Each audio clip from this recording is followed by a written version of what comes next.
वज़ीर-ए-आज़म पाकिस्तान इमरान खान के विजन के मुताबिक मौजूदा हुकूमत अब तक 70 करोड़ पौधे लगा चुकी। शजरकारी मुहिम में मजीद पौधे लगाए जा रहे हैं। एसन cardiology institute doctor Suhail Anjum Bhat ने पौधे लगाकर बहार 2021 मुहिम का इफ्तिताह कर दिया। मजीद जानते हैं साजिद हुसैन भट्ट की इस रिपोर्ट में।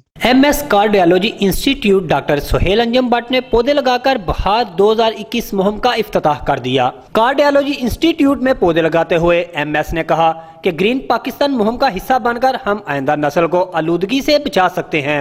हुकूमती शजरकारी मुहिम का मकसद ग्लोबल वार्मिंग से मुकाबला करना है। हमने पूरे पाकिस्तान को सरसब्दोशदाब करना है, क्योंकि माहौलियाती आलूदगी के हवाले से पाकिस्तान दुनिया के खतरनाक मुमालिक के फहरिस्त में 7वें नंबर पर है। हमने यहाँ पे एक शजरकारी मुहिम का इफ्तिताह किया है और इसके अंदर हमारा इरादा ये है कि यहाँ पे तकरीबन हम 500 के करीब जो है दरख्त और पौधे और दूसरे फलदार पौधे भी लगाएंगे, ताकि ये जो हम शजरकारी मुहिम है इसको अच्छे तरीके से इसको जो है ना वो कंडक्ट करें। उन्होंने कहा कि सारे पाकिस्तान को हरा भरा करना सिर्फ हुकूमत का काम नहीं, ये सारी कौम का मसला है। अगर दरख्त ना लगाए गए तो माहौलियाती आलूदगी में इजाफा होगा और मुस्तकबिल में पाकिस्तान रेगिस्तान बन सकता है। मुल्क में जहां भी खाली जगह मैसर हो वहां हमें पौधे लगाने होंगे। इस मौका पर प्रोफेसर औरंगजेब अकरम, डॉक्टर यास्मीन, हमाद फरूक चीमा और दीगर भी मौजूद थे।